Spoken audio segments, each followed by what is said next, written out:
nimpe maua yake Mama Samia.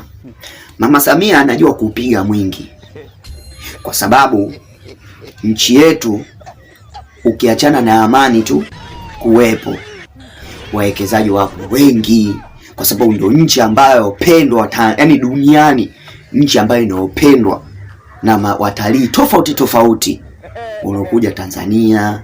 Umeona, wanakuja kujifundisha Kiswahili chetu, hususa sasa hivi wazungu, wa China, wa Korea sasa hivi wanajifundisha Kiswahili chetu.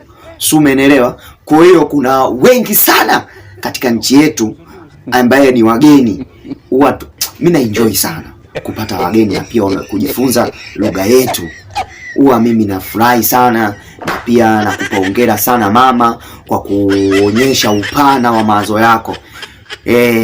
Hayo ni maua yangu mimi Mama Samia.